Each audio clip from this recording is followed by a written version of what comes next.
Hey guys, how's it going? Today we're going to be talking about buying the dip, and I'll be buying the dip for the company Zoom. So yeah, I just wanted to talk a little bit about that. Anyway, let's get into the first slide. So today it is December 7th, 2021, after market close, and I'll be buying more Zoom on December 8th, which is tomorrow at 3:50 p.m. That's New York time for the whole shares portfolio. So yeah, before I start talking more about Zoom, let's just take a look at the price chart and then we'll look over a little bit of the financials on Morningstar. So first, the price chart. This is Zoom's price chart, the maximum price chart, and you can see that right now it's at around $190-ish, and the 52-week high was $451.77 with the 52-week low of $175.27. So it came down, about a little more than 50% from its peak back in, what was it, October 2020? So it went down quite a lot, and I don't like to buy the dip when there's significant bad news specific to the company. And when I was looking at the financials look pretty darn good to me. So I was like, you know what, this is a good time to buy the dip in Zoom. So yeah, anyway, let's take a look at the financials. Uh, right now, this is Morningstar. If you want to check out the link to Morningstar, the link is in the description. I would go over each filing individually, like they have on the Zoom site, like they do here.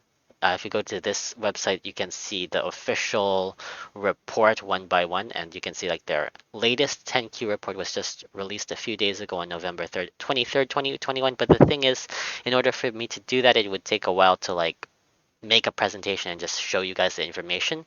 And I was like, you know what, Morningstar, it's not maybe like accurate to the exact dollar, but it's good enough. So yeah, that's why we're using Morningstar. It's good enough, and it lets me give you the information, in a timely manner.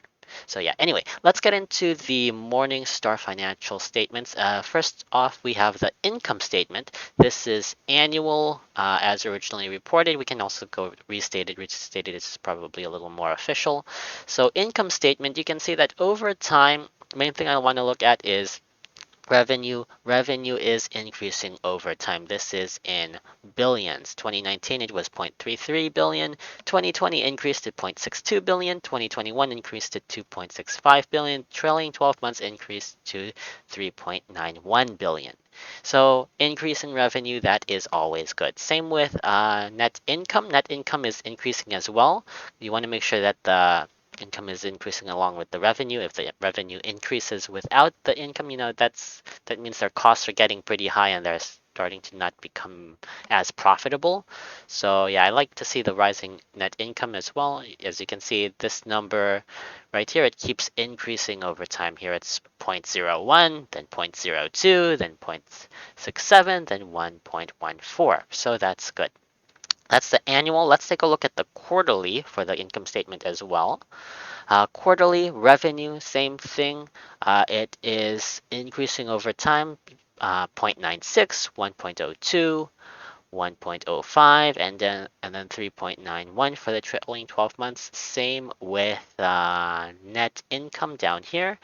0.23, increasing to 0.32, increasing to 0.34, increasing to 1.14.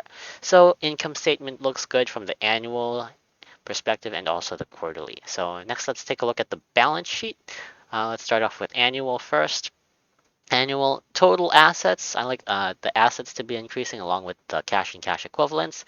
Uh, Total assets is increasing. It went from 0.35 to 1.29 to 5.3 to 6.98. So it's continually increasing over time. And let's see, same with cash, I believe. Yeah, cash and cash equivalents went from 0.18 to 0.86 to 4.24 and then 5.42. So that's always good. It's increasing. Total debt debt, it is increasing a little. It decreased from 2021 to Q3 2022, and it's quite small. You can see total debt 0.07, 0.11, zero point 0.1. You compare that to the cash, they have a lot more cash than debt, a ton more cash than debt, which is what I like to see. And same for total liabilities. Here you can see total liabilities, it is increasing over time, which is, I mean, it's not ideal, but when you compare total liabilities to things like the cash and also the total liabilities, it's very small compared to the total cash they have and the total assets that they have. So I'm not worried about that at all. Even though it is increasing, it went up from 0.19 to 0.46 to 1.44 to 1.87. Even though it is increasing, compared to the total amount of cash they have, it's a very small amount in my opinion. So yeah, that's the annual balance sheet. Next, let's take a look at the quarterly numbers for the balance sheet. Quarterly, total assets, it went from 5.3 to 5.89 to 6.51 to 6.98. So total assets are increasing. That's good.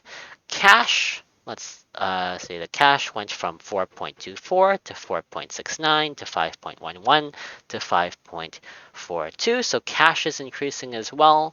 Liabilities and debt, debt is pretty low. It's staying at around zero point 0.1 with cash being quite high, so not worried about the debt.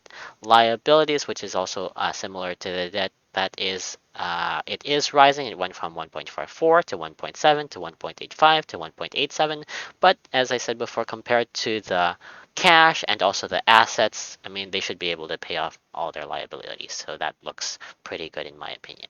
And also, let's just take a quick look at the cash flow. I want to make sure that they are cash flow positive. So that when I say cash flow positive, that means that they are making money. It's like their money in their bank account is increasing over time. So first, the annual. In 2019, it went from free cash flow went from zero point 0.02 to zero point 0.11 to 1.39 to 1.65. So that's increasing over time. That looks good. Also for the quarterly, it is, let's see, here we have 0.45, increased to 0.46. It did go down from Q2 2022 to Q3 2022, 0.46 to 0.37, but not that much. It's not that big a deal in my opinion. They're still cash flow positive, even though they did go down. Trailing 12 months, it's at 1.65. So, I mean, Zoom looks pretty good in my opinion. And also another reason why I'm adding to Zoom is I like to invest in what I know. So for me, I personally use Zoom for some of my Japanese lessons. I take Japanese lessons online, and sometimes we use Zoom to hold the lessons. And I mean, the service is pretty good. I don't have any complaints about that. It works. It does its job.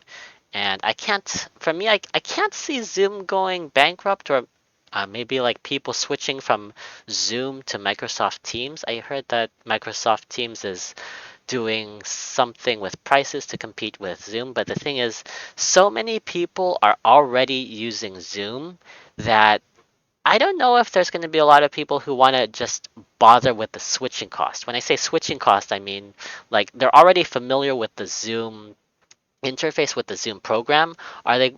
I don't know if people are want to go through the hassle of like uninstalling Zoom and then learning how to use Teams, getting used to using Teams after being used to using Zoom for so long. So, for me, in my opinion, people will not stop using Zoom. Maybe some will switch to Teams, but I think there's going to be room in the market for both. So, yeah, that is why I am confident in Zoom and still adding to the position. That's why I'm adding to the dip from it being at a high of $451.77 all the way to $189 ish. So yeah. Anyway, I think we covered everything. Yeah. So that's the price chart. We did the Morningstar financials, and then one last slide.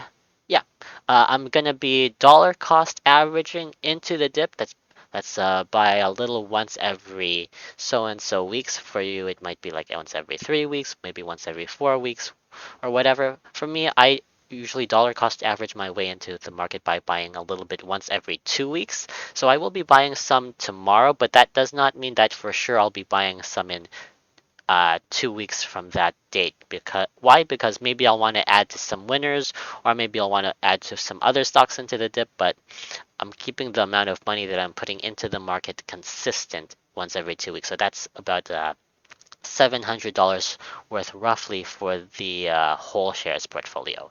For the, what do you call that? For the fractional shares portfolio, that's $60 once every 2 weeks. So yeah, dollar cost average into it. Don't put like your entire savings into Zoom all at once. And why is that? That is because the dip can keep on dipping. So, for example, I think I made a video back in maybe around end of 2020 or early 2021, like around here. Like I saw Zoom, it went from this price 559 all the way to about 330-ish, 340-ish. I was like, oh, good time to buy the dip. So when I buy the dip, I don't go all in all at once, because as you can see, the dip can continue to dip and just keep on dipping. So even though it is low, I mean, it could just keep on going lower and lower and lower. And if it does keep going lower and lower and lower, as long as the financials are looking good, like the numbers keep on increasing, their revenue keeps on increasing, their profits keep on increasing, their